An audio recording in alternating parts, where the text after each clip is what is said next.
저 곰탱이 같은 년이랑 살아야 한다니 김윤보 인생 종쳤네. 명품으로 치장하고 여자들 사이를 휘젓던 재벌 3세 김윤보.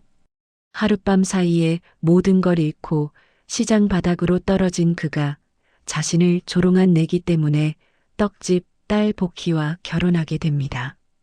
샴페인 대신 막걸리, 호텔 스위트룸 대신 옥탑방. 신랑은 바람만 불어도 쓰러질 것 같은 도련님이고 신부는 떡매를 한 손으로 휘두르는 엄청난 거구였습니다. 사람들은 웃었습니다. 저 마른 놈이 저 뚱보한테 깔려 죽겠네. 그런데 말입니다. 이 뚱뚱한 아내, 정체가 심상치 않습니다. 과연 복희는 불쌍한 떡집 딸일까요? 아니면 모두의 예상을 뒤엎을 반전의 주인공일까요? 사연 시작 전에 구독과 좋아요 눌러주시면 그곳에 큰 복이 함께하길 진심으로 바라겠습니다. 사연 시작합니다. 서울 강남 한복판, 하늘 높이 솟은 빌딩 꼭대기에 숨겨진 클럽이 하나 있었습니다. 일반인은 평생 이름조차 들어볼 수 없는 곳이었죠. 오직 재벌가 자제들과 톱스타들만 출입할 수 있는 그곳에서 오늘 밤 한 남자의 인생이 송두리째 뒤집어지려 하고 있었어요. 김윤보 31살. 대한민국 굴지의 건설 재벌 김 회장의 외아들이었습니다. 모델 뺨치는 훤칠한 키에 조각 같은 이목구비, 손목에는 웬만한 직장인 연봉보다 비싼 시계가 번쩍거렸고 발끝부터 머리끝까지 온통 명품 로고로 뒤덮여 있었어요. 야, 이거 얼마짜리 와인인 줄 알아? 코르크 냄새가 나잖아. 다시 가져와. 윤보가 와인잔을 탁 내려놓자 웨이터가 허리를 90도로 꺾으며 연신 사과를 했습니다. 그 모습을 흘깃보던 윤보가 지갑에서 5만 원권 몇 장을 꺼내 웨이터 얼굴 앞에 흩뿌렸어요. 팁이야. 주워. 바닥에 흩어진 지폐를 웨이터가 무릎 꿇고 줍는 동안 윤보는 코웃음을 치며 샴페인을 홀짝였습니다. 그에게 세상은 단순했어요. 돈 있는 놈이 위, 없는 놈이 아래. 그게 진리라고 믿어 의심치 않았죠. 바로 그때 클럽 문이 열리며 한 남자가 들어섰습니다. 강도경. 윤보의 어릴 적부터 소꿉친구이자 겉으로는 절친한 벗이었어요. 하지만 그 속에는 독사보다 차가운 야심이 따리를 틀고 있었습니다. 도경이 환하게 웃으며 윤보의 어깨를 툭 쳤어요. 야, 윤보야. 오늘 기분 좋아 보인다? 당연하지. 오늘 세리 만나기로 했거든. 대한민국 최고의 톱모델이자 윤보가 석 달째 목숨 걸고 쫓아다니는 여자였습니다. 외제차도 보내고 명품백도 보내고 별장 10세까지 보냈지만 번번이 퇴짜를 맞았죠. 그런데 오늘 드디어 세리가 직접 만나자고 연락을 해온 겁니다. 도경이 의미심장하게 입꼬리를 올렸어요. 근데 윤보야, 세리가 진짜 너 만나러 온 거 맞아? 혹시 또 쪽팔리게 차이는 거 아니고? 뭐? 야, 내가 누군데?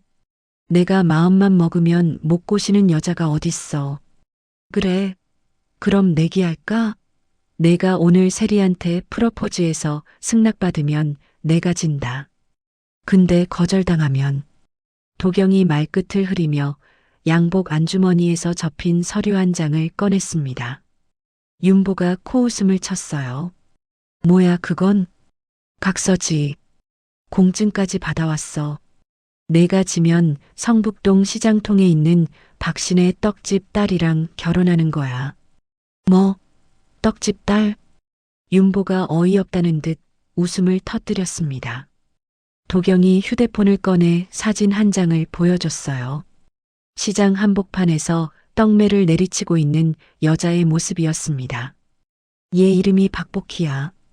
별명이 뭔 줄 알아? 곰탱이래, 곰탱이. 저 덩치 좀 봐. 완전 짐승 아니냐? 도경이 킬킬거렸습니다. 주변에 있던 친구들도 사진을 들여다보며 낄낄대기 시작했어요. 야, 진짜 뚱녀다 뚱녀.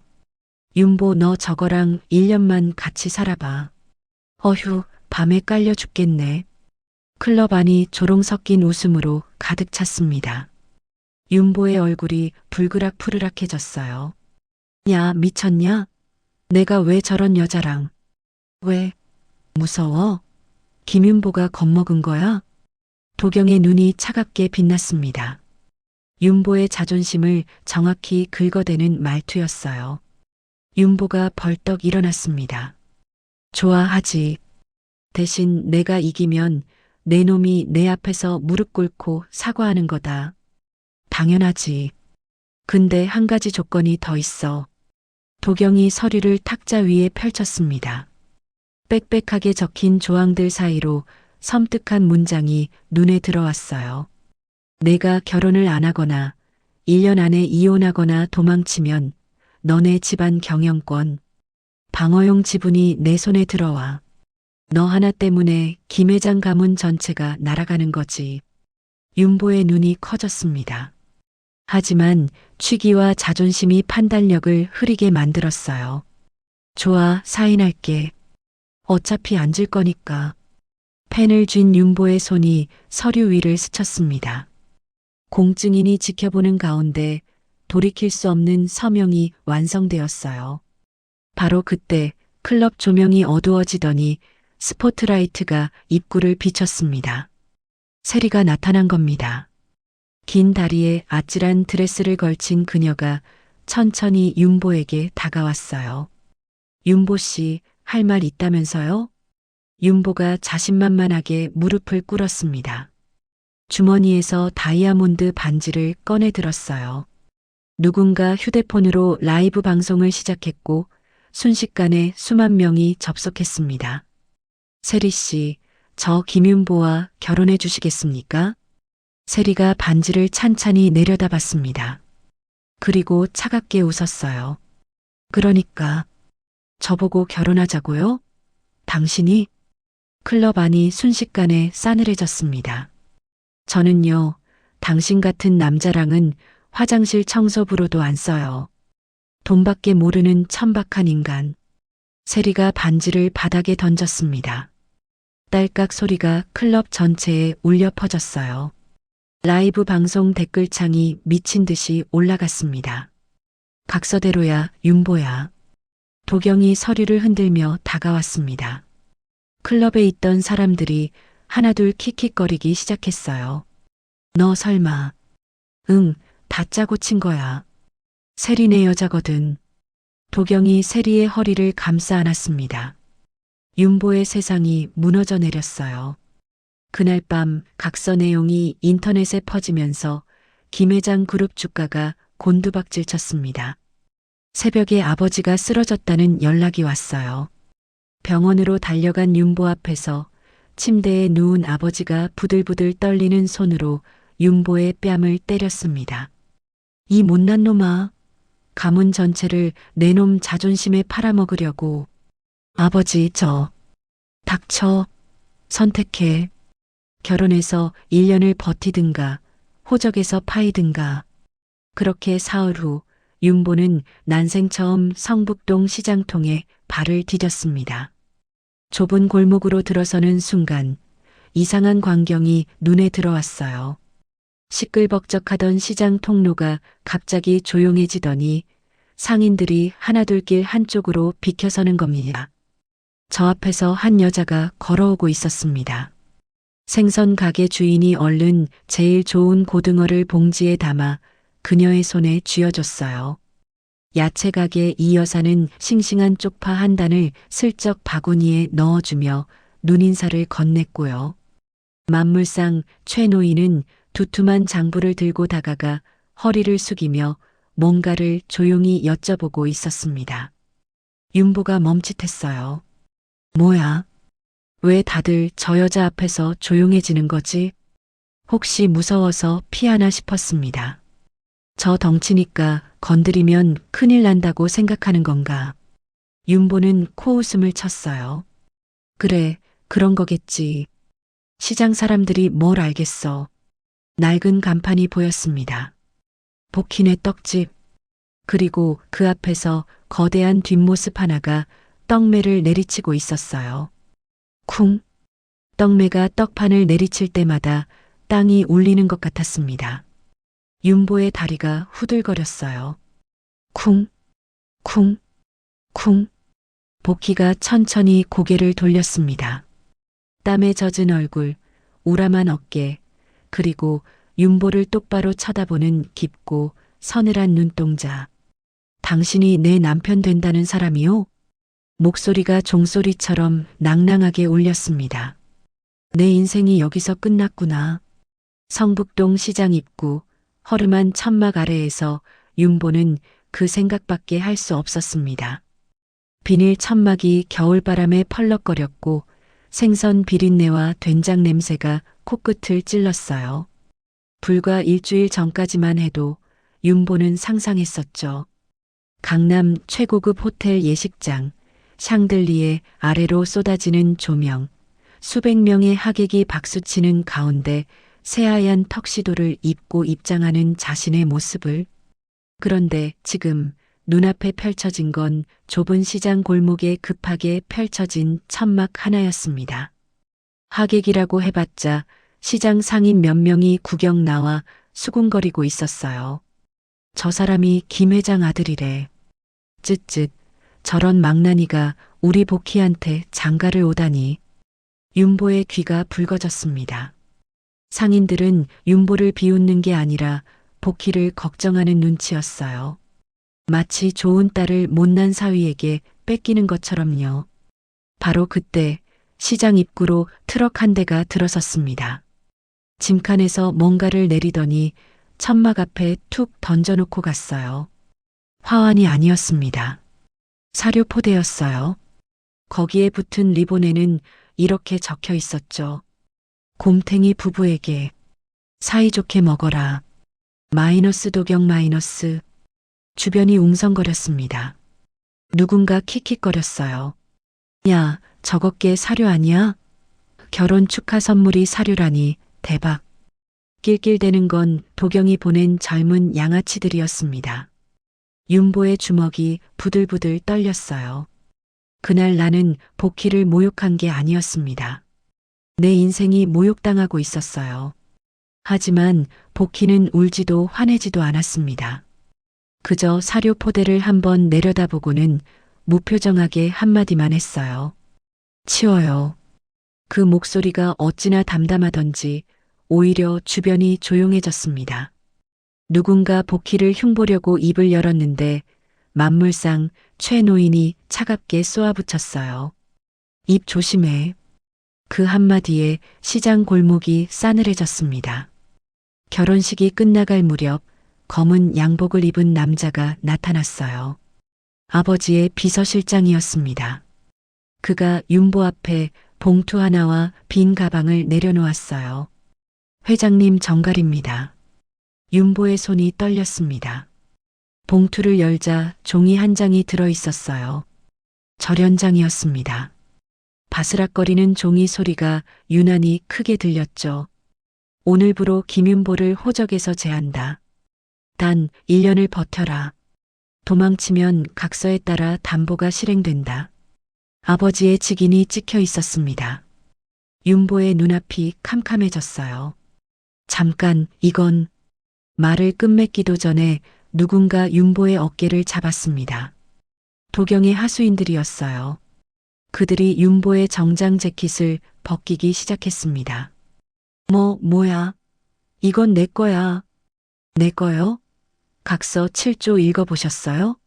패배 시 당일 착용 물품 일체 회수 및 카드, 계좌 즉시 정지. 시계도요.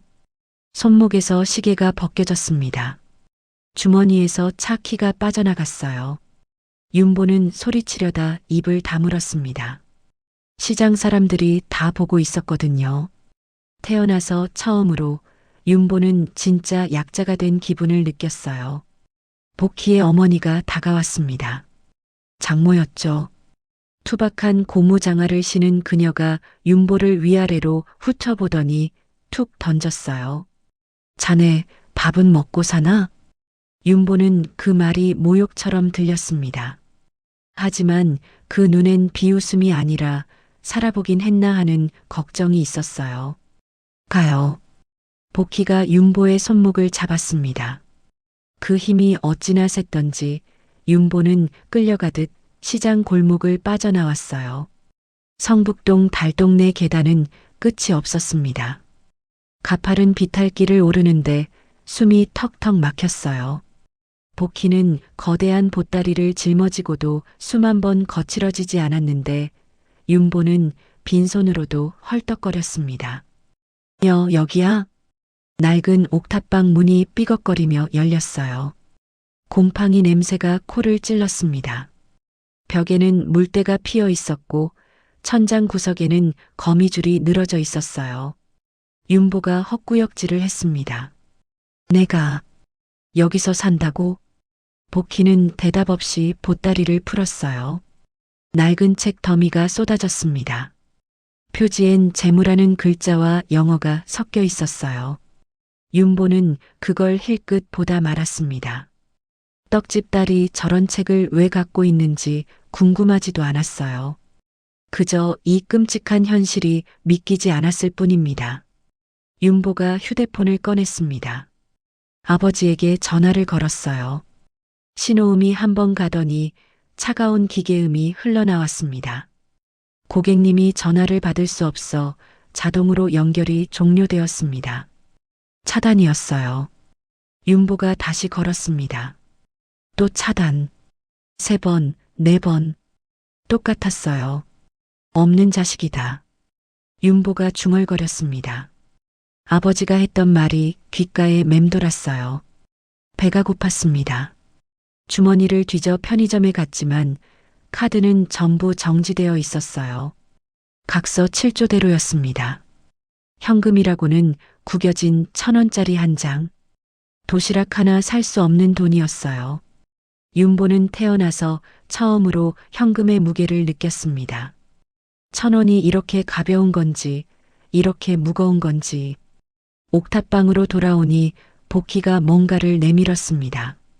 투박하게 빚은 만두였어요. 김이 모락모락 피어올랐죠. 먹어요.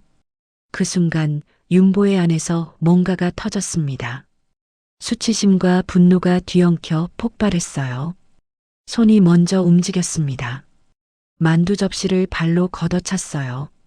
만두가 바닥에 나뒹굴었습니다. 이딴 거 누가 먹어? 너랑 같이 사는 것도 치욕이야. 그때의 저는 쓰레기였습니다. 진짜 쓰레기였어요. 복희는 소리 지르지 않았습니다. 울지도 않았어요. 그저 말없이 무릎을 꿇고 바닥에 흩어진 만두를 주었습니다. 그 무표정한 얼굴 속 깊고 서늘한 눈동자만이 잠깐 흔들렸어요. 윤보는 그 눈빛을 외면했습니다. 새벽 4시 누군가 윤보를 흔들어 깨웠습니다. 복희였어요. 일어나요. 뭐야, 아직 새벽인데. 잠만 자면 밥이 나와요? 일하러 갑시다. 복희가 빗자루와 대야를 내밀었습니다. 윤보가 비명을 질렀어요. 미쳤어? 내가 왜 청소를? 나 김윤보야. 김 회장 아들이라고. 아들이면 밥이 나와요? 여긴 시장이에요. 일 안 하면 굶어. 윤보가 버럭 소리쳤습니다. 하지만 복희는 꿈쩍도 하지 않았어요. 그때 옆집 문이 열리더니 허리 굽은 노인 한 분이 나왔습니다. 만물상 최노인이었어요. 그가 윤보를 물끄러미 바라보더니 한마디 했습니다. 버텨. 1년은 길고 하루는 짧다. 윤보는 대꾸하지 못했습니다. 시장 바닥을 쓸지 않겠다고 버티던 윤보는 점심때가 되자 주저앉았어요. 배가 너무 고팠습니다. 시장 골목 구석에 쪼그려 앉아 있는데 눈앞에 버려진 떡 조각이 보였어요. 누군가 먹다 남긴 건지 쓰레기통 옆에 굴러다니고 있었습니다. 윤보의 손이 움직였어요. 떡 조각을 집어들었습니다. 손끝이 얼어붙었는데 뱃속은 불처럼 탔어요. 먹어. 뒤에서 목소리가 들렸습니다. 복희였어요. 부끄러워할 건 나중에 해. 윤보의 눈에서 눈물이 뚝 떨어졌습니다. 새벽 4시. 이 집엔 알람이 없었습니다. 떡매가 알람이었어요. 쿵, 쿵, 쿵. 마당에서 떡매 소리가 울려 퍼지면 그게 기상 신호였습니다. 복희가 방문을 벌컥 열고 들어와 윤보의 이불을 획 걷어찼어요. 일어나요. 5분만. 밥벌이는 기다려주지 않아요. 복희가 마당으로 나가더니 쌀가마니를 짊어지기 시작했습니다. 한 포대가 아니었어요. 3포대를 한꺼번에 메고 성북동 계단을 오르는 겁니다. 어른 남자 셋이 들어야 할 무게를 혼자서요. 윤보가 멍하니 그 뒷모습을 바라봤습니다. 빈손으로 따라 올라가는데도 숨이 턱턱 막혔어요. 허리 나간다. 허리는 원래 쓰라고 있는 거요. 복희가 숨 한 번 거칠어지지 않고 툭 내뱉었습니다. 윤보는 할 말을 잃었어요. 옥탑방 세탁기는 고장 나 있었습니다. 복희가 빨래판을 꺼내 윤보의 셔츠를 박박 문지르기 시작했어요. 비누 거품이 뽀글뽀글 일어나고 굳은 살 박인 손마디가 빨래판에 부딪히는 소리가 들렸습니다. 그거 내 셔츠인데. 알아요. 더러우니까 빨지. 윤보는 입을 다물었습니다. 며칠이 지났을 무렵 윤보는 도망칠 계획을 세웠어요. 새벽에 몰래 짐을 싸서 대문 밖으로 나가려는 순간이었습니다. 뒷덜미가 움켜잡혔어요. 어디 가요? 윤보의 발이 땅에서 떨어졌습니다. 복희가 한 손으로 윤보의 뒷덜미를 잡아 공중에 들어 올린 거예요. 윤보가 허공에서 대롱대롱 매달린 채 발버둥 쳤습니다. 놔줘. 도망치면 각서대로 되는 거 알죠? 가문 날아가요. 복희가 윤보를 마당에 툭 내려놓았습니다. 윤보는 엉덩방아를 찍고 한동안 일어나지 못했어요. 좁은 옥탑방에서 복희와 함께 사는 건 산 옆에서 자는 기분이었습니다. 복희가 숨을 쉴 때마다 방 전체가 울리는 것 같았고 발걸음 소리 하나에도 바닥이 삐걱거렸어요. 윤보는 구석에 웅크리고 잠을 청했지만 눈이 감기지 않았습니다. 비가 오던 날 옥탑방 지붕이 새기 시작했어요. 빗물이 방 안으로 뚝뚝 떨어졌습니다. 윤보가 어쩔 줄 몰라 하는 사이 복희가 망치와 못을 들고 지붕 위로 올라갔어요. 망치질 소리가 울려 퍼졌습니다. 1시간도 안 돼서 지붕이 뚝딱 고쳐졌어요. 복희가 땀을 닦으며 내려왔습니다. 사람이 어떻게 혼자. 윤보가 중얼거렸지만 복희는 듣지 못한 척 방으로 들어갔어요. 그날 밤 윤보는 또 탈출을 생각했습니다. 복희가 코를 골며 잠든 틈을 타서 살금살금 마당으로 나갔어요. 대문 손잡이를 잡는 순간이었습니다. 쿵! 떡매 소리가 머릿속에서 울렸어요. 실제로 들린 건지 상상인지 알 수 없었습니다. 윤보는 그냥 그 자리에 주저앉았어요. 다리에 힘이 풀려서 한 발짝도 움직일 수 없었습니다. 여름이 찾아왔습니다. 옥탑방은 찜통이었어요. 선풍기도 에어컨도 없었습니다. 윤보가 땀을 뻘뻘 흘리며 죽겠다고 신음할 때 복희가 부채를 들었어요. 휙! 한번 부채질에 윤보의 머리카락이 휘날렸습니다. 에어컨 바람 같은 풍압이 얼굴을 스쳤어요. 시원하다. 더우면 일하면 돼요. 일하면 더위 잊어버려. 복희는 매일 새벽 산에 올라 약수를 떠왔습니다. 무거운 물통 2개를 양손에 들고 계단을 오르는데 숨소리 하나 거칠어지지 않았어요. 윤보가 창문 너머로 그 모습을 지켜보며 중얼거렸습니다. 저 사람은 지치지를 않는다. 어느 오후 시장 골목에서 소란이 일어났어요. 도경이 보낸 양아치 둘이 복희네 떡집 앞에서 행패를 부리고 있었습니다.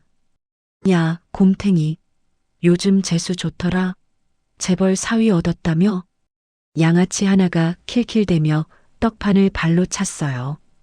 그 순간 복희가 천천히 걸어 나왔습니다. 손에 사과 하나를 들고 있었어요. 복희가 아무 말 없이 사과를 쥐었습니다. 으드득. 사과가 한 손에서 으깨졌어요. 과즙이 바닥에 뚝뚝 떨어졌습니다. 양아치들의 얼굴이 새하얗게 질렸어요. 가요. 복희가 짧게 말했습니다. 양아치들이 후다닥 도망쳤어요. 그 뒤로 생선가게, 오씨와 야채가게 이 여사가 말없이 복희 뒤에 서 있었습니다. 만물상 최 노인도 팔짱을 끼고 지켜보고 있었죠. 아무도 말은 안 했지만 그 침묵이 모든 걸 말해주고 있었어요. 그때 처음 알았습니다. 시장은 힘센 사람을 따르는 게 아니라 지켜주는 사람을 따른다는 걸. 윤보가 옥탑방 서랍을 뒤지다가 낡은 잡지를 발견했습니다. 표지에 영어와 그래프가 가득했어요. 떡집 딸이 왜 이런 걸? 윤보는 대수롭지 않게 서랍을 닫았습니다. 배가 고팠습니다. 복희가 차려준 쌈밥을 앞에 두고 윤보가 망설였어요. 거친 보리밥에 된장, 상추 몇 장이 전부였습니다. 일주일 전까지만 해도 캐비어와 와인을 입에 달고 살았는데 꼬르륵 배에서 소리가 났어요. 윤보가 젓가락을 들었습니다. 한 입, 두 입, 허겁지겁 쌈밥을 입에 쑤셔 넣었어요. 그러다 문득 자기 모습이 한심해져서 젓가락을 멈췄습니다. 김윤보가 이런 걸 먹고 있다니. 하지만 배는 정직했어요. 윤보는 다시 젓가락을 들어 밥그릇을 비웠습니다. 며칠 뒤 윤보의 손바닥이 터졌어요. 떡매를 잡다가 물집이 잡혔다가 터진 거였습니다. 복희가 된장 종지를 들고 다가왔어요. 손 내밀어요. 복희가 된장을 윤보의 손바닥에 발라줬습니다. 쓰라린 통증이 밀려왔어요. 아, 아파. 사내놈 손이 왜 이리 보드랍냐. 윤보는 말문이 막혔습니다. 그날 밤 누군가 보낸 건달 대여섯 명이 옥탑방까지 찾아왔어요. 야, 재벌 도련님, 나와. 윤보가 벌벌 떨고 있을 때 복희가 방문을 열고 나갔습니다. 달빛 아래 복희의 그림자가 건달들을 덮었어요. 1분도 안 걸렸습니다. 건달들이 계단 아래로 굴러 떨어지는 소리가 들렸어요. 복희가 먼지를 털며 방으로 돌아왔습니다. 자요. 그게 전부였어요. 잠을 청하려는데 복희의 코 고는 소리가 천둥처럼 울렸습니다. 윤보가 귀를 틀어막고 숫자를 세기 시작했어요. 하나, 둘, 셋, 넷. 쿨렁, 쿨렁, 쿠아항. 이게 사람이 사는 소리인가. 윤보는 날이 셀 때까지 잠을 이루지 못했습니다. 복수를 하기로 했어요. 윤보가 몰래 매운 청양고추를 잘게 썰어 복희의 국에 넣었습니다. 복희가 한 숟갈 떠먹는 걸 지켜보며 윤보가 속으로 쾌재를 불렀어요. 매워서 혀가 돌아갈 거야. 복희가 국을 다 비웠습니다. 그리고 담담하게 한마디 했어요. 괜찮네. 칼칼하고. 윤보만 당황했습니다. 저녁 복희가 낡은 TV를 켜고 뉴스를 봤어요. 경제 뉴스가 나오자 복희가 중얼거렸습니다. 금리가 저러면 부동산은 더 묶이겠네. 환율도 문제고. 윤보가 깜짝 놀라 복희를 쳐다봤어요. 떡집 딸이 왜 저런 말을. 복희는 TV를 끄고 일어났습니다. 아무 일도 아닌 듯이요. 어느 날 밤 윤보가 용기를 내어 물었습니다. 왜 이렇게까지 사는 거야? 힘들지도 않아? 복희가 한참을 침묵했어요. 한 번 숨을 삼켰습니다. 그리고 짧게 대답했어요. 아버지 돌아가시고 내가 어머니 지켜야지. 윤보는 더 묻지 못했습니다. 그날 밤 이상한 꿈을 꿨습니다. 윤보가 끝없는 진흙탕에 빠져 허우적거리고 있었어요. 아무리 발버둥 쳐도 몸이 가라앉았습니다. 그때 거대한 손이 윤보의 팔을 잡았어요. 올려다보니 복희가 서 있었습니다. 하늘을 찌를 듯한 거인의 모습으로요. 마치 옛날 이야기 속 선녀 같기도 하고 산신령 같기도 했어요. 복희가 윤보를 진흙탕에서 번쩍 끌어올렸습니다. 윤보가 눈을 떴어요. 창문으로 새벽빛이 스며들고 있었습니다. 옆방에서 복희의 코 고는 소리가 우렁차게 들렸어요. 웃기는데 윤보가 천장을 바라보며 중얼거렸습니다. 이상하게 무서운 것보다 든든했다. 새벽 공기가 차가웠습니다. 복희가 윤보의 손목을 잡고 어디론가 끌고 갔어요. 낡은 건물 앞에 일용직 인력사무소라는 간판이 붙어 있었습니다. 형광등 불빛 아래 뚱뚱한 아저씨가 서류를 내밀었어요. 이름, 나이, 정과. 없죠? 전 정가요? 없으면 됐고. 직업은? 아, 오늘은 일 있나 없나도 운이에요. 윤보가 멈칫했습니다. 직업, 뭐라고 써야 하지? 재벌 3세? 무직? 김 회장의 아들? 펜을 쥔 손이 떨렸어요. 한 글자도 쓸 수 없었습니다. 복희가 대신 말했어요. 일용직이요. 그 한마디에 윤보의 속이 무너져 내렸습니다. 트럭 짐칸에 올라탔어요. 작업복 냄새, 땀 냄새, 안전목길이 부딪히는 소리. 옆에 앉은 노동자들은 담배를 피우거나 눈을 감고 있었습니다. 윤보는 말 한마디 못하고 창밖만 바라봤어요. 새벽 하늘이 서서히 밝아오고 있었습니다. 건설 현장에 도착했어요. 야, 신입, 저기 벽돌 나르라. 반장이 소리쳤습니다. 휘슬이 울리고 쇳소리가 귀를 긁었어요. 윤보가 벽돌을 들었습니다. 하나, 둘, 셋. 10개도 채 옮기기 전에 다리가 풀렸어요. 숨이 목까지 차올랐습니다. 폐가 터질 것 같았어요. 주저앉아 헐떡거리는데 반장이 다가왔습니다. 이 귀한 자식아, 여기 놀러 왔냐? 일할 거면 제대로 해. 욕설이 쏟아졌습니다. 현장의 모든 사람이 쳐다보는 것 같았어요. 윤보는 태어나서 처음으로 고개를 숙였습니다. 대꾸할 힘도 자격도 없었어요. 장갑을 벗어보니 손바닥이 빨갛게 까져 있었습니다.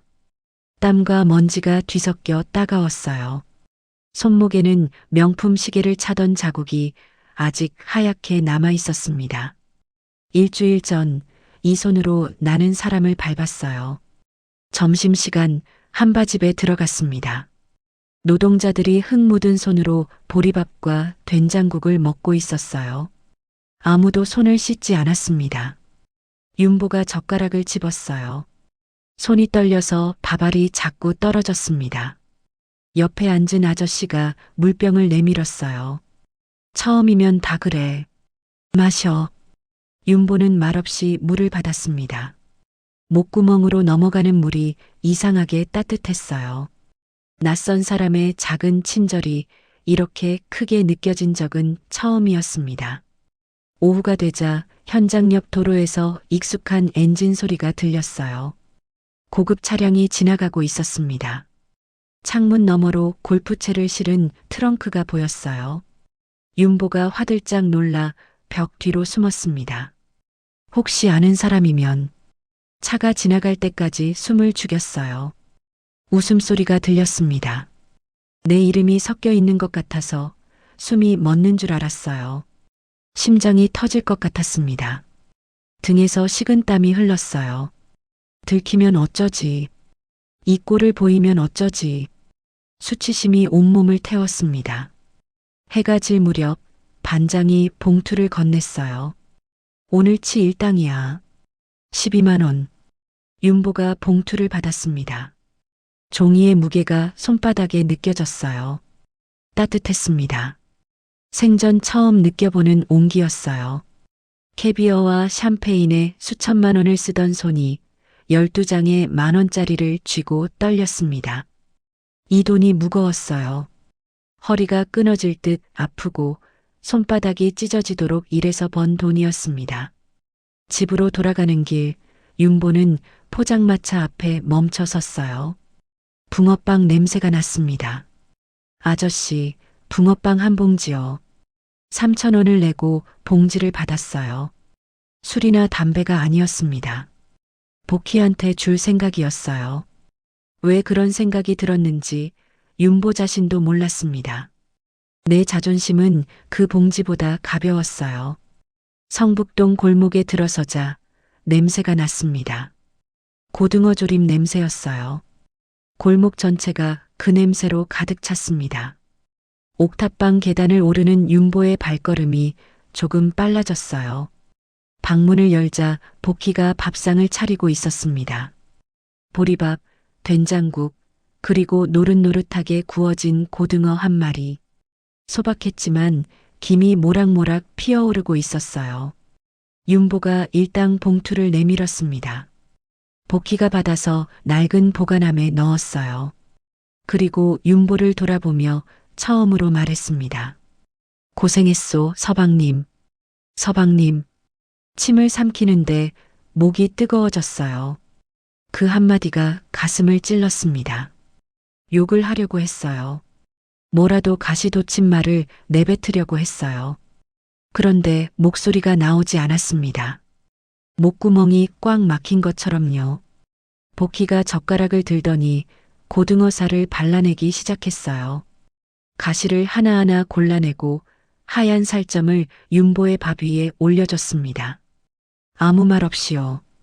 그 투박한 손가락이 가시 하나 남기지 않으려고 조심스럽게 움직였어요. 그 손길을 보는 순간 윤보의 목이 메었습니다. 젓가락을 들었어요. 보리밥 한 숟갈을 입에 넣었습니다. 거칠었어요. 하지만 씹을수록 고소했습니다. 고등어 살과 함께 넘기니 눈물이 났어요. 왜 우는지 몰랐습니다. 그냥 눈물이 멈추지 않았어요. 한 그릇을 비웠습니다. 윤보가 빈 그릇을 내밀었어요. 한 그릇 더. 복희가 밥을 퍼줬습니다. 입꼬리가 아주 살짝, 정말 살짝 올라갔어요. 저녁을 먹고 나니 발목이 욱신거렸습니다. 현장에서 삐끗한 모양이었어요. 복희가 소주병을 들고 왔습니다. 발 내밀어요. 소주를 상처에 부었어요. 따가운 통증이 밀려왔습니다. 복희가 발목을 주물러줬어요. 윤보가 이를 악물고 참았습니다. 눈에서 눈물이 흘렀어요. 아픈 건지 서러운 건지 알 수 없었습니다.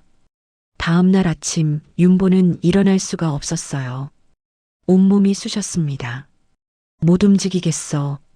복희가 이불을 걷으며 툭 던졌어요. 고생 끝에 낙이 온다. 그 말 알죠? 그냥 말이 아니에요. 윤보가 이를 악물고 일어났습니다. 시장에 나가니 상인들의 반응이 달라져 있었어요. 어제까지만 해도 복희네 머슴이라고 수군거리던 사람들이 이제는 다르게 불렀습니다. 김서방, 커피 한 잔해. 어이, 김서방. 어제 일 잘했다며? 따뜻한 커피를 건네받았어요. 윤보가 처음으로 느꼈습니다. 내 자리가 생겼다는 걸. 그때 시장 입구로 고급차 한 대가 들어왔어요. 창문이 내려가더니 도경의 얼굴이 보였습니다. 야, 윤보야. 불쌍해서 돈 좀 줄까? 도경이 지갑에서 돈다발을 꺼내 윤보 앞에 던졌어요. 예전 같았으면 달려들었을 겁니다. 욕을 하거나 주먹을 휘둘렀겠죠. 윤보가 돈다발을 내려다봤어요. 그리고 발로 조용히 걷어찼습니다. 필요 없어. 예전에 김윤보라면 주었겠죠. 그런데 난 그만두고 싶었어요. 도경의 얼굴이 굳었습니다. 차창이 올라가고 차가 사라졌어요. 저녁 옥탑방 평상에 앉아 복희와 함께 옥수수를 먹었습니다. 알갱이를 하나씩 뜯어먹는데 웃음이 났어요. 왜 웃는지 모르겠는데 그냥 웃겼습니다. 멀리서 떡 반죽 치는 소리가 들렸어요. 쿵, 쿵, 쿵. 그 소리가 자장가처럼 귀에 감겼습니다. 처음으로 윤보가 별을 올려다보며 중얼거렸어요. 내 잠이 부끄럽지 않았다. 김서방, 잠깐 얘기 좀 합시다. 시장 골목 구석에서 낯선 노인이 윤보를 불렀습니다. 인상 좋은 얼굴에 수수한 옷차림이었어요. 동네 어르신처럼 보였죠. 좋은 정보가 있어요. 단번에 일어설 수 있는. 윤보의 귀가 솔깃해졌습니다. 요즘 윤보의 머릿속은 복잡했어요. 노가다로 푼돈을 벌며 버티고 있지만 도경에게 당한 굴욕이 잊히지 않았습니다. 밤마다 그날의 조롱이 떠올랐어요. 가문을 되찾고 싶었습니다. 복희 앞에서 떳떳해지고 싶었어요. 그 조급함이 판단력을 흐리게 만들었죠. 뭔데요? 여기서 말하긴 뭐하고. 따로 만납시다. 노인이 명함을 건넸어요. 재테크 컨설팅이라는 글씨가 적혀 있었습니다. 말투는 친절했는데 눈빛이 이상하게 계산적이었어요. 윤보는 그걸 눈치채지 못했습니다. 다음 날 윤보는 시장 밖 허름한 사무실을 찾아갔어요. 복희 몰래 나왔습니다. 죄책감이 밀려왔지만 이번 한 번만이라고 스스로를 합리화했어요. 시장 골목을 빠져나가는데 만물상 최 노인이 나를 슬쩍 봤습니다. 아무 말 없이 휴대폰을 눌렀어요. 그때는 그게 무슨 의미인지 몰랐습니다. 사무실 안은 담배 냄새가 진동했고 낡은 책상 위에 서류가 쌓여 있었습니다. 어제 그 노인과 젊은 남자 둘이 기다리고 있었어요. 김서방 앉으세요. 커피 한 잔? 젊은 남자가 서류를 펼쳤습니다. 김 회장 그룹 내부 정보입니다. 곧 신규 사업이 터지는데 지금 투자하면 원금의 3배는 돌려받을 수 있어요. 강도경 그쪽에서 먼저 움직이기 전에 김서방이 선점해야죠. 도경? 그 이름이 나오자 윤보의 눈이 흔들렸습니다. 얼마나 넣으면 되는데요? 지금 가지고 계신 거 전부요. 한 달이면 10배로 돌려드립니다. 윤보의 손이 주머니로 갔습니다. 노가다 일당을 몰래 모은 봉투가 있었어요. 복희 몰래 빼둔 돈이었습니다. 손바닥이 찢어지고 허리가 끊어지도록 일해서 번 돈.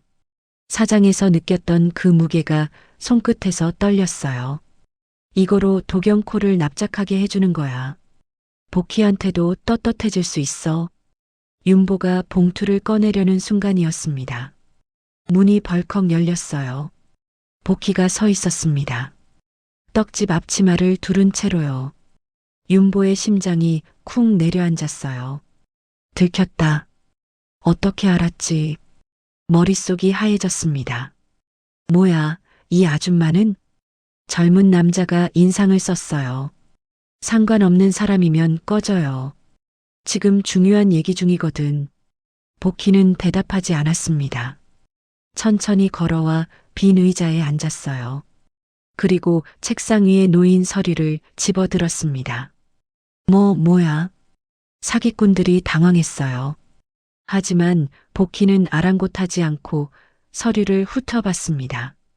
페이지를 넘기는 소리만 들렸어요. 그 침묵이 무서웠습니다. 1분쯤 지났을까요? 복희가 서류를 탁 내려놓았어요. 이거 가짜네요. 뭐라고? 계약서 날짜 보세요. 2025년 2월 30일. 2월은 29일까지밖에 없어요. 번호체계도 틀렸고요. 사기꾼들의 얼굴이 굳었습니다. 복희가 수익률 그래프를 가리켰어요. 원금 보장의 10배 수익? 이건 유사수신이 아니라 사기예요. 윤보가 멍하니 복희를 쳐다봤습니다. 떡집 딸이 어떻게 저런 말을 하는 거지? 머릿속이 멈춘 것 같았어요. 젊은 남자가 벌떡 일어났습니다. 야, 이 아줌마가 어디서 아는 척이야. 주머니에서 휴대폰을 꺼내 어디론가 전화를 걸었어요.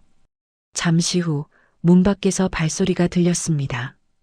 건달 서너 명이 우르르 들어왔어요. 뭐야, 이 뚱뚱한 여자가 깝치는 거야? 윤보가 복희 앞을 막아섰습니다. 다리가 떨렸어요. 하지만 물러서지 않았습니다. 사장 이전의 윤보였다면 도망쳤겠죠. 그런데 지금은 달랐어요. 복희한테 손 떼면 건달 하나가 윤보를 밀쳤습니다. 윤보가 비틀거리며 책상에 부딪혔어요. 하지만 다시 일어났습니다.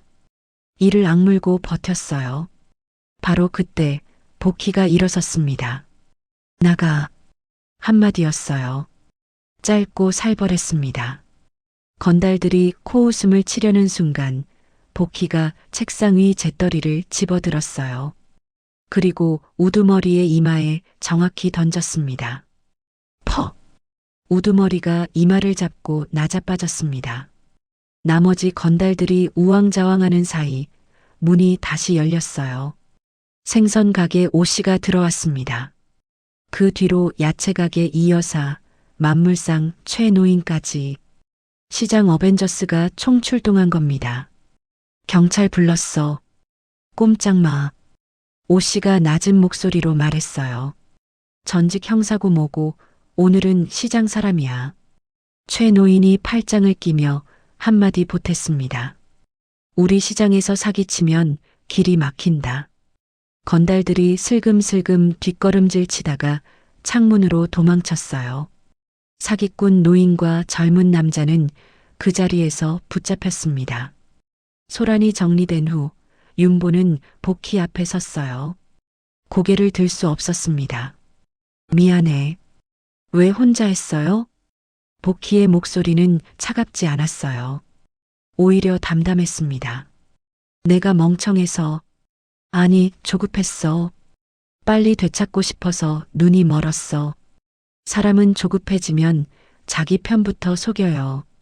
윤보가 고개를 숙였습니다. 주먹을 꽉 쥐었어요.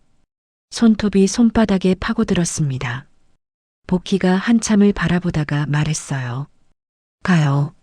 어디로? 공부하러.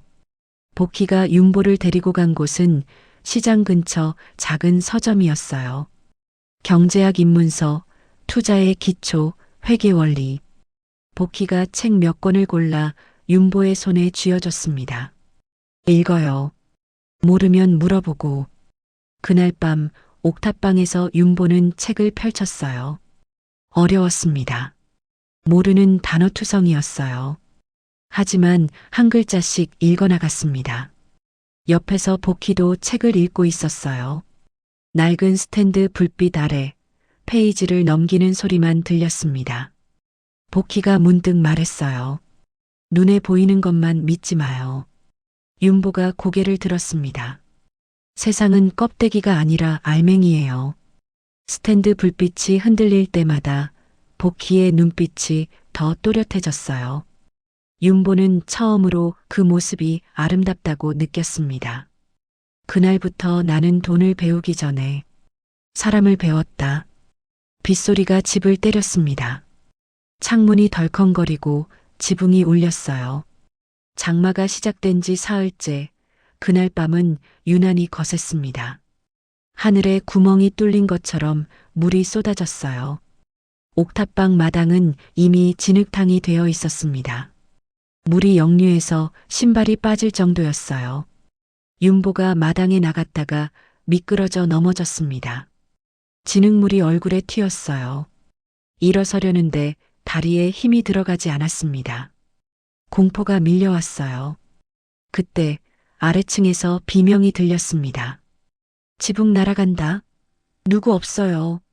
아래집 할머니 목소리였어요. 대야 부딪히는 소리, 아이 우는 소리가 뒤섞였습니다. 복희가 방에서 뛰쳐나왔어요. 망설임이 없었습니다. 빗속으로 몸을 던지듯 달려나갔어요. 위험해. 윤보가 복희의 팔을 잡았습니다. 복희가 돌아봤어요. 사람부터. 그 한마디에 윤보의 손이 풀렸습니다. 복희가 비탈길을 뛰어내려갔어요. 윤보도 뒤따랐습니다. 처음으로 복희가 걱정됐어요. 사랑이라기보다 책임감 같은 거였습니다. 이 사람한테 무슨 일이 생기면 안 된다는 할머니 집 지붕 위에 올라갔어요. 바람에 비닐과 판자가 날리고 있었습니다. 복희가 몸으로 비닐을 눌렀어요. 윤보가 목과 망치를 건넸습니다. 복희가 빗줄기 속에서 못질을 했어요. 로프를 묶고 판자를 고정하고 거의 다 끝났을 때였습니다. 복희가 미끄러졌어요. 기와가 빗물에 젖어 발을 미끄러뜨린 거였습니다. 복희의 몸이 중심을 잃고 지붕 끝으로 쏠렸어요. 윤보가 생각할 틈도 없이 몸을 던졌습니다. 두 사람이 엉켜서 지붕 경사면을 미끄러져 내려왔어요. 그대로 마당 진흙탕에 떨어졌습니다. 퍼! 등이 땅에 부딪혔어요. 숨이 막혔습니다. 진흙물이 얼굴에 튀었어요. 빗물과 진흙이 뒤섞여 눈을 뜰 수가 없었습니다. 복희! 윤보가 옆으로 손을 뻗었어요. 복희의 팔이 잡혔습니다. 살아있어? 네. 복희의 대답이 들렸어요. 그제야 윤보가 숨을 내쉬었습니다. 하지만 복희가 일어나지 못했어요. 발목을 접질린 거였습니다. 얼굴을 찡그리며 참고 있었지만 표정이 흔들렸어요. 복희가 약해 보인 건 처음이었습니다. 엎일게. 윤보가 복희 앞에 쪼그려 앉았어요. 괜찮아요. 혼자 말하지 말고 엎혀. 윤보가 복희를 등에 업었습니다. 무거웠어요. 다리가 후들거렸습니다. 가파른 비탈길을 한 발짝씩 올랐어요. 빗물이 눈을 때렸습니다. 발이 미끄러졌어요. 무릎이 꺾이려 했습니다. 그래도 멈추지 않았어요. 무거워도 안 놓쳐. 윤보가 이를 악물며 중얼거렸습니다. 복희의 손이 윤보의 어깨를 꽉 잡았어요. 옥탑방에 도착했을 때 둘 다 진흙투성이었습니다. 윤보가 복희를 방 안에 눕혔어요. 젖은 옷을 갈아입혀야 했습니다. 복희가 소매를 걷는 순간 윤보의 눈이 멈췄어요. 팔에 화상 자국이 있었습니다. 떡판 위에서 끓는 기름이 튄 흔적이었어요. 손등에는 굳은 살이 두껍게 박혀 있었고 손가락 사이사이에 칼에 베인 흉터가 새겨져 있었습니다. 등을 보니 더 심했어요. 쌀가마니를 치다가 생긴 멍 자국, 떡매를 치다 찢어진 살점이 아문 흉터, 복희의 몸 전체가 노동의 상처로 뒤덮여 있었어요. 윤보의 손이 떨렸습니다. 그 상처들에 손을 얹었어요. 아무 말도 나오지 않았습니다. 눈물만 흘렀어요. 이 사람이 이렇게 살아온 거야. 윤보가 복희의 손등에 입술을 가만히 댔습니다. 그리고 이마를 대고 울었어요. 소리 없이요. 밤이 깊어지자 복희가 열이 올랐습니다. 이마가 뜨거웠어요. 복희가 신음하며 뒤척였습니다. 잠꼬대가 흘러나왔어요. 가지 마요. 윤보의 심장이 찢어지는 것 같았습니다. 안 가. 안 가. 윤보가 복희의 손을 잡았어요. 밤새 수건을 갈아줬습니다. 물을 데워 이마에 얹고 약상자를 뒤져 해열제를 찾았어요. 서툴렀습니다. 손이 떨려서 약을 바닥에 쏟았어요. 다시 주워 담았습니다. 하지만 진심이었어요. 아침이 밝았습니다. 윤보가 부엌에서 죽을 끓였어요. 태어나서 처음 해보는 요리였습니다. 쌀을 씻는 법도 몰랐어요. 물을 너무 많이 넣었다가 다시 따라냈습니다. 쌀이 눌어붙고 물이 넘쳤어요. 냄비 바닥이 새까맣게 탔습니다. 그래도 그릇에 담아 복희 앞에 내밀었어요. 복희가 눈을 떴습니다. 윤보가 내민 죽을 보고 윤보의 얼굴을 보고 다시 죽을 봤어요. 한 숟갈 떠먹었습니다. 맛있네요, 서방님. 복희의 눈에서 굵은 눈물이 뚝 떨어졌어요. 그날 이후 시장에서 윤보를 부르는 이름이 달라졌습니다. 성북동 용사가 지나간다. 김서방, 어제 진짜 멋있었대? 윤보가 쑥스러워서 고개를 숙였어요. 하지만 뿌듯했습니다. 그때 시장 입구로 검은 차가 들어왔어요. 창문이 내려가더니 도경의 얼굴이 보였습니다. 병문안 왔어. 진흙탕 굴러다니는 게 잘 어울리더라, 윤보야. 예전 같았으면 달려들었을 거예요. 하지만 윤보는 가만히 서 있었습니다. 나는 진흙에 묻어도 보석이고 넌 깨끗해도 썩은 껍데기야. 도경의 얼굴이 굳었어요. 차창이 올라가고 차가 사라졌습니다. 며칠 뒤 복희가 낡은 통장 하나를 윤보에게 건넸어요. 이게 뭐야? 서방님 일당이요. 한 푼도 안 쓰고 모았어요. 윤보가 통장을 펼쳤습니다. 메모란에 글씨가 빼곡했어요. 오늘 남편 처음 삽질함. 오늘 남편이 붕어빵 사옴.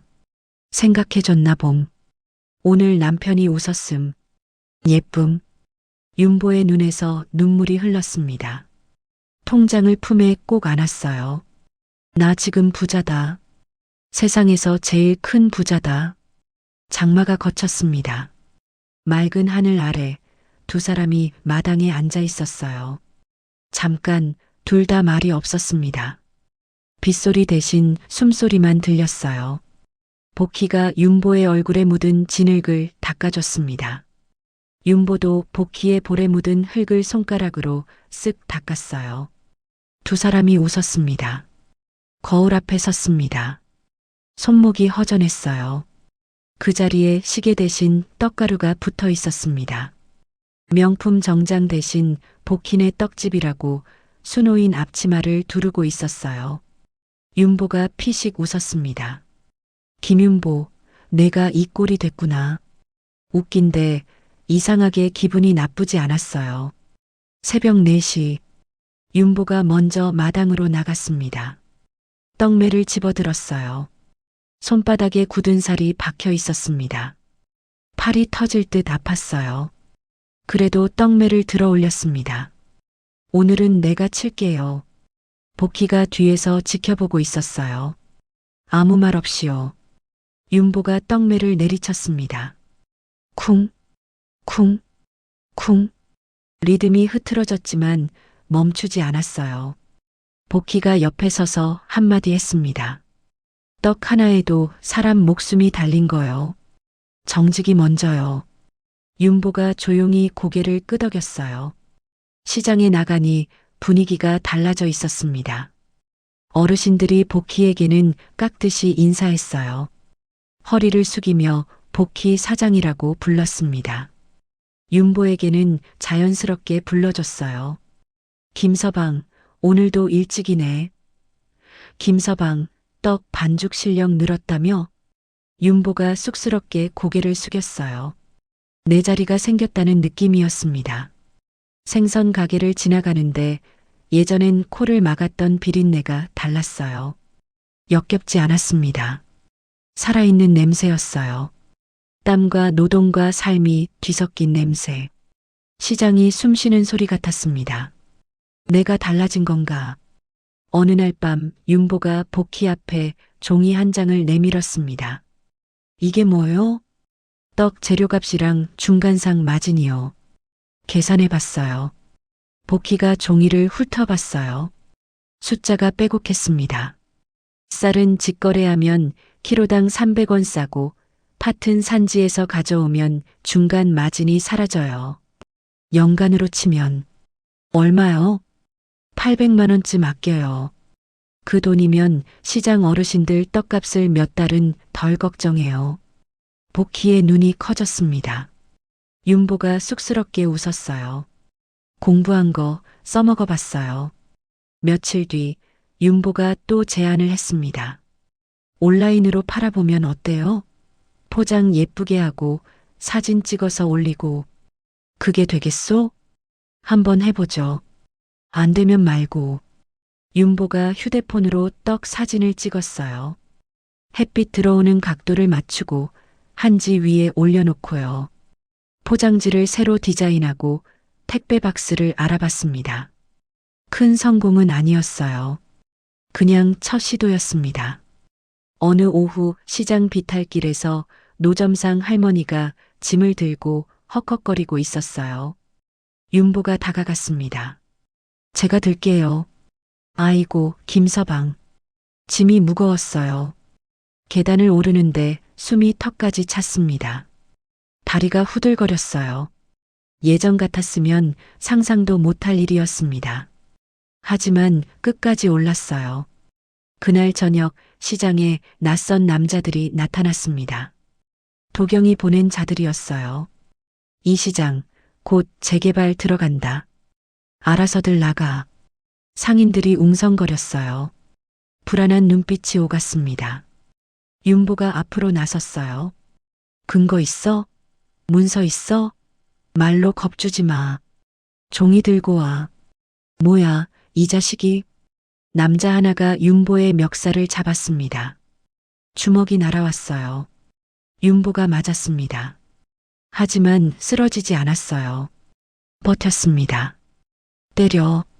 우리 시장은 안 나가. 남자들이 혀를 차며 물러갔어요. 윤보의 입꼬리에서 피가 흘렀습니다. 오씨가 다가왔어요. 툭 던졌습니다. 이제야 사람 됐네. 이 여사가 장부를 펼치며 물었어요. 김서방, 여기 숫자 맞아? 계산 좀 봐줘. 시험하는 눈빛이었습니다. 윤보가 장부를 훑어보고 틀린 부분을 짚어줬어요. 이 여사가 고개를 끄덕였습니다. 어느 날 윤보는 이상한 장면을 봤어요. 복희가 시장 지하 창고 쪽에서 낯선 노인들과 이야기하고 있었습니다. 복희가 먼저 허리를 숙였어요. 존댓말을 쓰고 있었습니다. 저 노인들이 누구지? 복희가 먼저 인사를 하다니. 윤보는 이상하다고 느꼈지만 그냥 넘겼습니다. 며칠 뒤 복희가 낡은 책 한 권을 건넸어요. 읽어봐요. 책을 펼치는데 속에서 종이 한 장이 떨어졌습니다. 영어가 적혀 있었어요. 대학 이름 같았습니다. 유학 서류 조각인 것 같았어요. 떡집 딸이 왜 이런 걸? 윤보는 의미를 몰랐습니다. 어느 저녁 시장 입구에서 익숙한 목소리가 들렸어요. 오랜만이네, 윤보 씨. 세리였습니다. 예전에 공개 프로포즈를 거절했던 그 모델이요.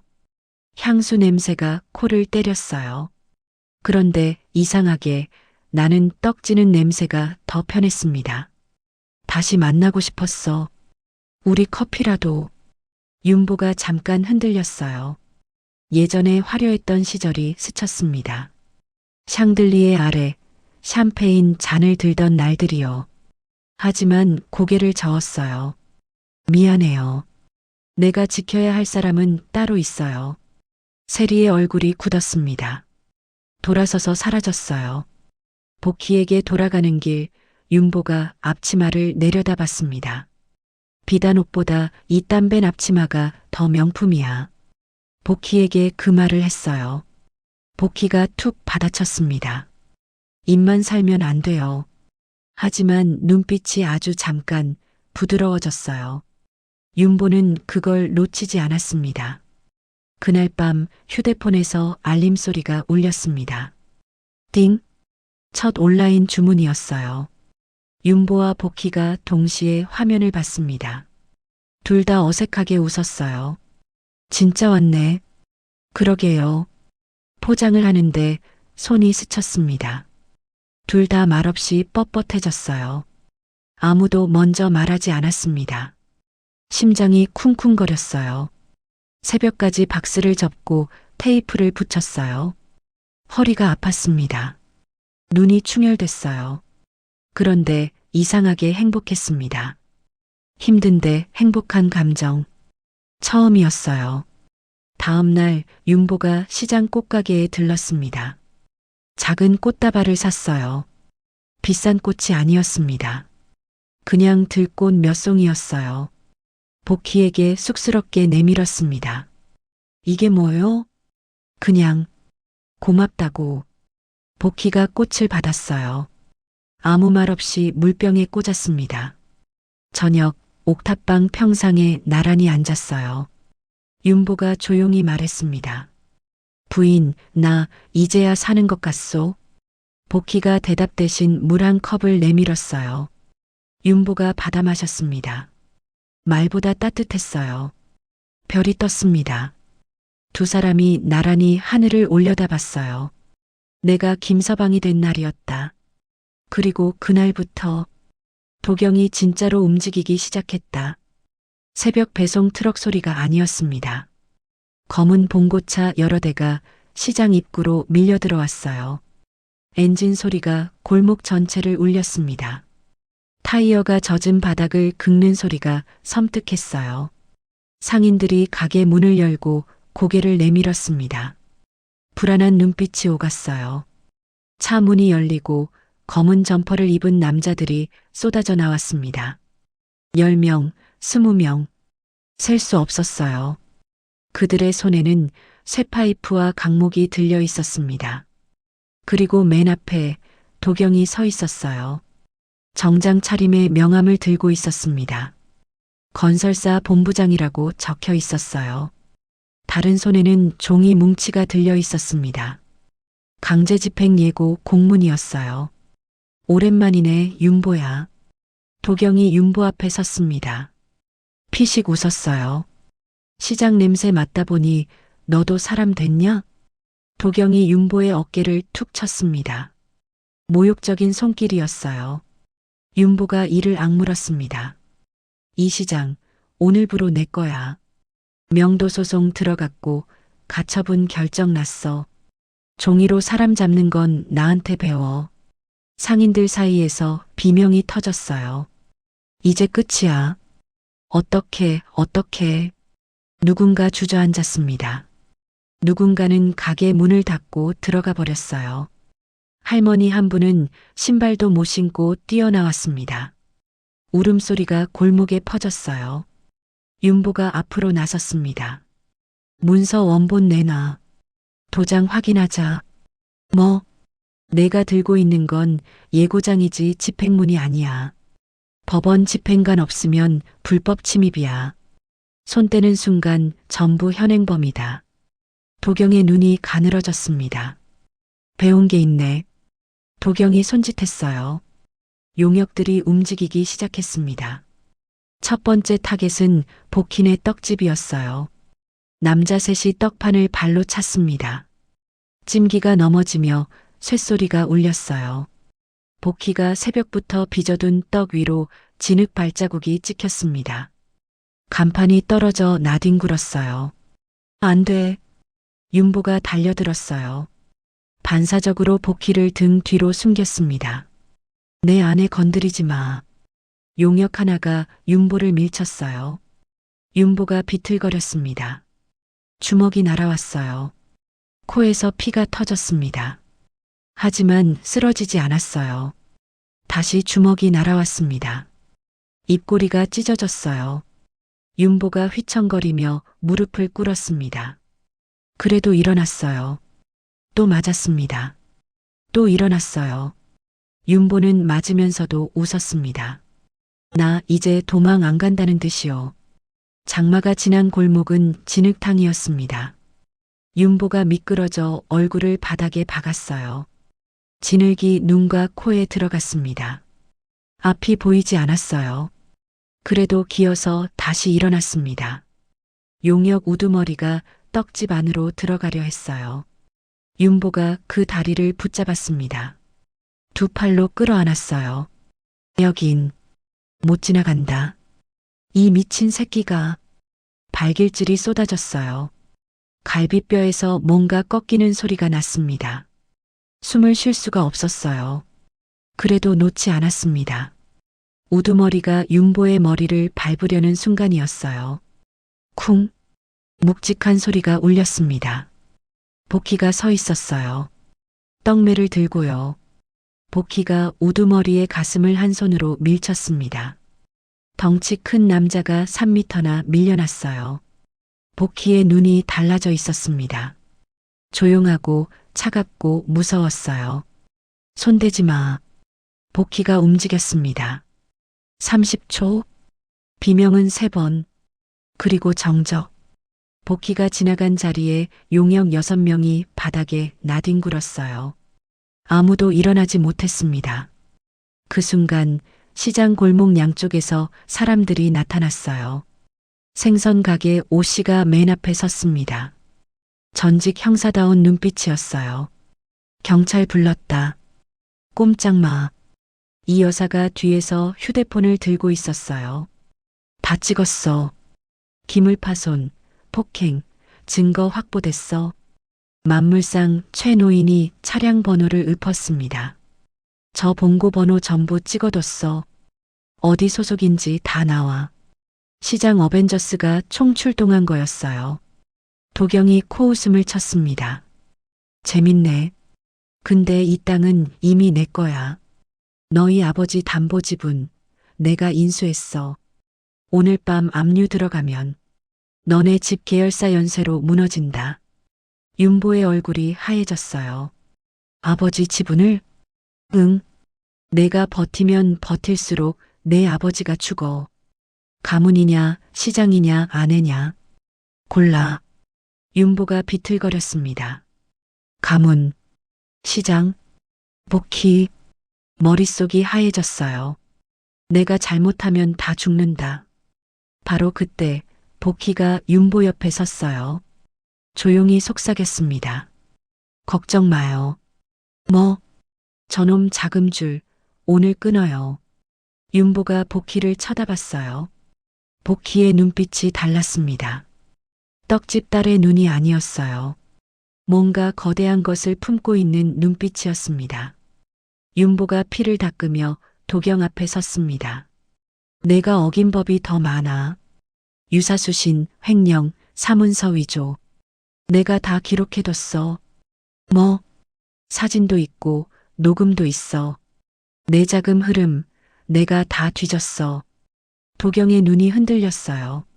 하지만 이내 비웃었습니다. 허세 부리지 마. 오늘 밤이면 끝이야. 도경이 차에 타려는 순간 윤보가 차 앞을 가로막았어요. 만신창이 몸으로요. 피가 뚝뚝 떨어졌습니다. 안 보내. 비켜. 못 비켜. 시간 벌어야 하거든. 상인들이 뒤에서 울부짖었어요. 누군가 윤보의 이름을 불렀습니다. 윤보는 버텼어요. 다리가 풀려도 눈앞이 흐려져도요. 그때 도경의 휴대폰이 울렸습니다. 도경이 화면을 봤어요. 얼굴이 하얘졌습니다. 뭐야 이게. 화면에 메시지가 떠 있었어요. 귀하의 투자 자금이 동결되었습니다. 금융감독원 조사 착수. 도경의 손이 떨렸습니다. 고개를 들어 복희를 봤어요. 복희가 조용히 서 있었습니다. 아무 표정 없이요. 네, 내가? 복희가 윤보를 돌아보며 말했어요. 돈은 흐름을 막으면 숨이 끊겨요. 윤보가 중얼거렸습니다. 당신, 대체 누구야? 귀하의 투자 자금이 동결되었습니다. 도경의 손이 떨렸습니다. 휴대폰 화면을 다시 봤어요. 글자가 흔들렸습니다. 아니, 눈동자가 흔들리고 있었어요. 침을 삼켰습니다. 목구멍이 막혔어요. 숨을 쉴 수가 없었습니다. 비서 어딨어? 도경이 소리쳤습니다. 사무실로 돌아오자마자 비서를 불렀어요. 누구 짓이야? 당장 알아내. 비서가 고개를 숙이며 나갔습니다. 도경이 휴대폰을 들었어요. 사채업자에게 전화를 걸었습니다. 신호음만 울렸어요. 받지 않았습니다. 다시 걸었어요. 또 받지 않았습니다. 브로커에게 전화했어요. 3번 만에 받았습니다. 김 사장 나야. 지금 급하게. 강 본부장님, 저도 선이 있습니다. 앞으로는 연락하지 마십시오. 끊겼어요. 도경의 얼굴이 하얘졌습니다. 변호사에게 전화했어요. 박 변호사, 지금 당장 와. 법적으로 막아야 해. 본부장님, 이미 늦었습니다. 금감원 조사가 시작됐어요. 저도 선을 그어야 할 것 같습니다. 뭐? 죄송합니다. 끊겼어요. 도경이 책상에 주저앉았습니다. 숨이 막혔어요. 사방이 막혀가고 있었습니다. 어제까지 줄을 서던 사람들이 하나둘 사라지고 있었어요. 그때 사무실 문이 두드려졌어요. 비서가 아니었습니다. 문이 열리고 낯선 사람들이 들어왔어요. 검은 정장 차림의 남녀 4명이었습니다. 말투는 공손했지만 분위기가 살벌했어요. 실례합니다. 강도경 본부장님. 그들이 사무실 양쪽에 섰습니다. 공간을 장악했어요. 도경이 일어서며 물었습니다. 누구세요? 리더로 보이는 남자가 고개를 숙이며 말했어요. 자금의 주인이 오십니다. 엘리베이터 소리가 울렸습니다. 문이 열렸어요. 여자가 들어왔습니다. 검은 수트 차림이었어요. 화려하지 않았습니다. 하지만 공기가 달라졌어요. 사무실 전체가 얼어붙는 것 같았습니다. 걸음걸이가 달랐어요. 눈빛이 달랐습니다. 말투가 달랐어요. 같은 사람인데 격이 달랐습니다. 강도경 씨. 여자가 입을 열었습니다. 제 돈으로 뭘 하셨죠? 도경이 그 얼굴을 봤어요. 2초가 지났습니다. 3초가 지났어요. 복희? 윤보의 아내. 시장 떡집 딸. 그 여자가 여기 왜 있지? 저 옷은 뭐고 저 사람들은 뭐지? 도경의 얼굴이 질렸습니다. 내가 왜? 복희 뒤로 사람들이 더 들어왔어요. 도경이 눈을 비볐습니다. 시장에서 봤던 노인들이었어요. 만물상 최노인, 생선 가게 오씨. 평범한 상인인 줄 알았던 그들이 복희 뒤에 말없이 섰습니다. 벽이 됐어요. 설마. 복희가 한 걸음 다가왔어요. 명동 큰손. 들어봤죠? 도경의 무릎이 풀렸습니다. 그 할머니의 유일한 후계자가 접니다. 복희가 서류 한 장을 책상 위에 던졌어요. 탁! 결혼각서였습니다. 도경이 윤보에게 강제로 서명받았던 그 종이요. 이 종이 내가 사람 인생을 조롱하던 칼이었지. 도경이 벌떡 일어났어요. 그건 복희가 손짓했습니다. 수행원이 태블릿을 들어 보였어요. 화면에 숫자가 떴습니다. 계좌 동결 대출 회수 담보 실행. 수십억, 또 수십억. 도경이 쌓아 올린 모든 것이 무너지고 있었어요. 도경의 얼굴에서 핏기가 사라졌어요. 이건 불법이야. 불법은 당신이 했어요. 복희가 한 발 다가왔습니다. 돈은 나한테서 돌지만 죄는 당신한테 남아요. 복희가 두 번째 서류를 던졌습니다. 사문서 위조, 공증 날짜 조작, 여기 다 있어요. 세 번째 서류가 날아왔어요. 자금 흐름 장부, 유사수신 증거, 녹취록도 있고요. 네 번째, 태블릿 화면이 바뀌었습니다. 영상이 재생됐어요.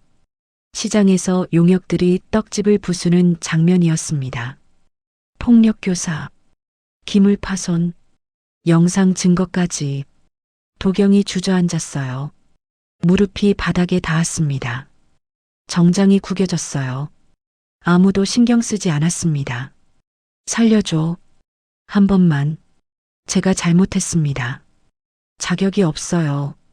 복희의 목소리에는 감정이 없었습니다. 그때 문이 다시 열렸어요. 윤보가 들어왔습니다.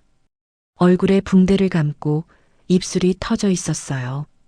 하지만 걸음은 똑바로였습니다. 윤보. 도경이 윤보를 봤어요. 살려달라는 눈빛이었습니다. 윤보가 도경 앞에 섰어요. 그리고 주머니에서 USB를 꺼냈습니다. 여기 내가 아버지 회사에서 빼돌린 자금 흐름이 다 있어. 내가 직접 정리했어. 복희가 조용히 말했어요. 영장 나오는 데까지 시간이 필요했어요. 윤보 씨가 시간을 벌어줬죠. 8장에서 윤보가 만신창이로 버틴 이유가 여기 있었습니다. 증거는 내가 낸다. 내 손으로. 도경의 눈에서 빛이 사라졌어요. 사무실 밖에서 발소리가 들렸습니다. 경찰이었어요. 압수수색 영장을 들고 있었습니다. 강도경 씨, 동행하셔야겠습니다. 도경이 비서를 찾았어요. 비서가 서류철을 껴안고 한 발 물러났습니다. 저는 지시받은 대로만 했습니다. 도경의 얼굴이 일그러졌어요. 아무도 없었습니다. 도경의 명함이 바닥에 떨어졌어요. 아무도 줍지 않았습니다. 도경이 끌려나갔습니다. 사무실에 침묵이 흘렀어요. 복희가 수행원에게 말했습니다. 시장 철거 예정지 전부 매입해요. 상인들 임대료는 5년간 동결. 상권 보존이 우선이에요. 알겠습니다. 윤보가 복희를 바라봤습니다. 당신, 대체, 미안해요. 숨긴 게 많았어요. 왜 나한테, 처음엔 지켜보려고 했어요. 근데, 복희가 말을 멈췄어요. 당신이 진흙탕에서 날 업었잖아요. 맞으면서도 웃었잖아요. 윤보의 눈에서 눈물이 흘렀습니다. 그래서요? 그래서 믿었어요. 윤보가 고개를 숙였어요. 한참을 그렇게 있었습니다. 그리고 고개를 들었어요.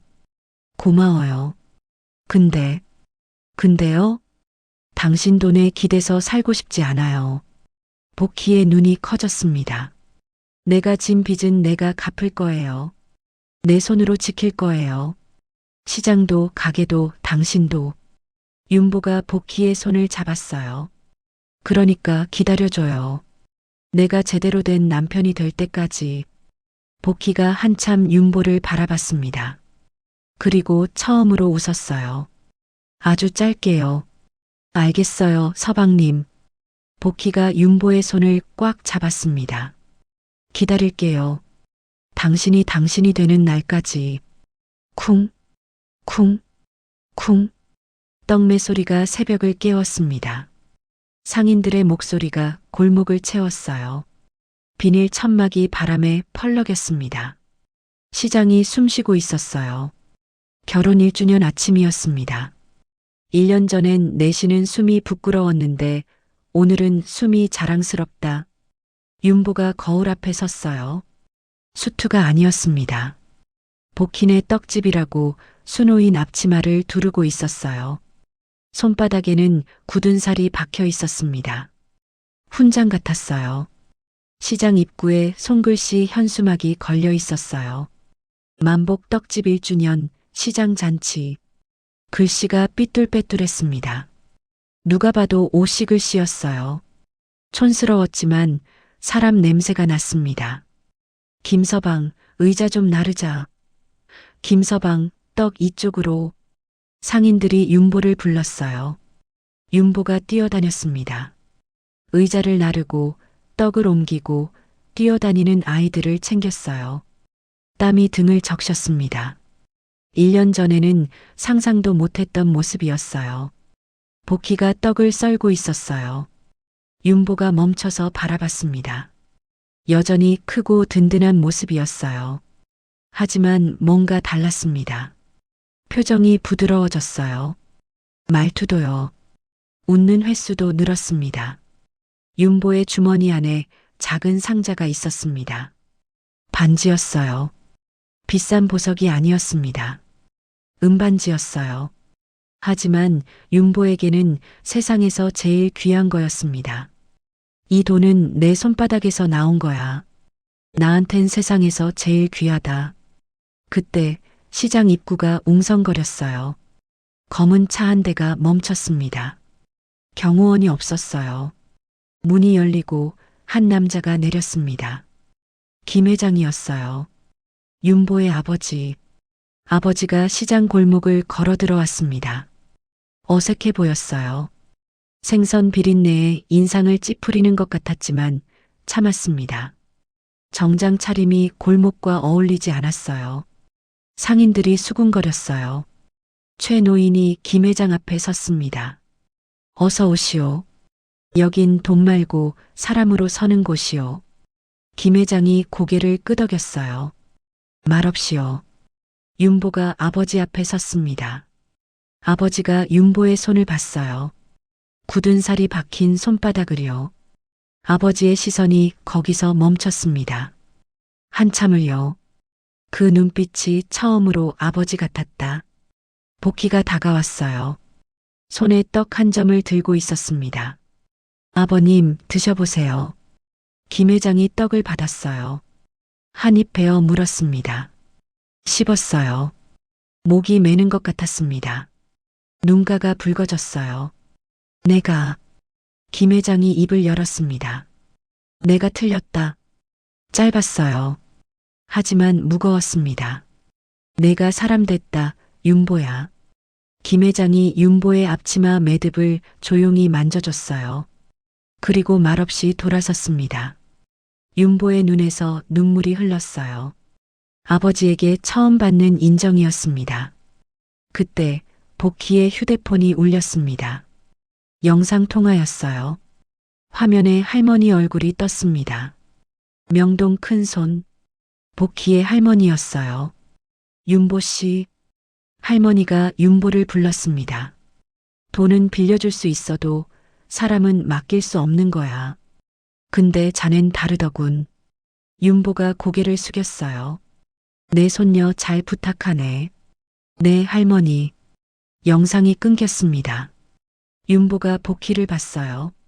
복희가 조용히 웃고 있었습니다. 잔치가 한창일 때 복희가 윤보 옆에 앉았어요. 뭔가 말하려는 것 같았습니다. 서방님, 응? 요즘 밥 냄새만 맡아도 울렁거려요. 윤보가 고개를 돌렸어요. 병원 다녀왔는데. 복희가 말을 멈췄습니다. 윤보의 심장이 쿵 내려앉았어요. 의사가요. 서방님 닮은 손님이 하나 더 온대요. 윤보가 멍해졌습니다. 복희가 웃었어요. 윤보의 눈에서 또 눈물이 흘렀습니다. 진짜야? 네. 시장 사람들이 어느새 둘러싸고 있었어요. 이 여사가 박수를 쳤습니다. 만복 떡집에 진짜 만복이 왔네. 아이들 손에 떡이 하나씩 쥐어졌어요. 웃음소리가 골목을 채웠습니다. 누군가 TV를 틀었어요. 뉴스가 나왔습니다. 강도경 전 본부장 횡령 및 사기 혐의로 실형 확정. 재계 퇴출. 자막이 스쳐 지나갔어요. 아무도 오래 보지 않았습니다. 그 이름은 이제 내 인생에서 더는 중요하지 않았다. 해가 기울었습니다. 윤보가 잠깐 자리를 비웠어요. 옥탑방으로 올라갔습니다. 문고리를 잡고 멈췄어요. 낡은 철문이었습니다. 1년 전 이 문 앞에서 윤보는 바닥을 쳤어요. 모든 걸 잃었다고 생각했습니다. 여기서 내가 다시 태어났다. 윤보가 문을 열었어요. 텅 빈 방이 보였습니다. 구석에 빨래판 자국난 양은대야가 아직 있었어요. 벽 한쪽에는 떡가루가 말라붙은 자국이 남아 있었습니다. 복희가 뒤에서 다가왔어요. 뭐해요? 그냥 보고 있었어. 윤보가 주머니에서 작은 상자를 꺼냈습니다. 복희에게 내밀었어요. 이게 뭐예요? 열어봐. 복희가 상자를 열었어요. 은반지가 들어 있었습니다. 비싼 건 아니야. 근데 윤보가 복희의 손을 잡았어요. 내 손으로 번 돈이야. 나한텐 세상에서 제일 귀해. 복희가 반지를 끼웠어요. 딱 맞았습니다. 고마워요, 서방님. 두 사람이 옥탑방을 내려왔어요. 시장 골목을 걸었습니다. 손을 잡고요. 상인들이 인사했어요. 아이들이 뛰어다녔습니다. 떡 냄새가 바람에 실려왔어요. 윤보가 걸음을 멈췄습니다. 부인. 응? 우리. 만복 맞네. 복희가 웃었어요. 그래요, 서방님. 그날 밤 옥탑방에서 윤보가 막 잠들려는데 옆에서 소리가 들렸어요. 드르렁, 드르렁. 복희의 콧골이었습니다. 윤보가 피식 웃었어요. 그리고 눈을 감았습니다. 그래. 이 소리가 우리 집이구나. 여러분은 지금 어떤 복을 쥐고 계신가요? 인생이 진짜 복은 하늘에서 뚝 떨어지는 게 아니라 내가 가장 낮아졌을 때 곁을 지켜주는 사람의 손을 놓지 않는 데서 시작되는지도 모릅니다. 오늘도 건강하시고 좋은 하루 되세요. 감사합니다.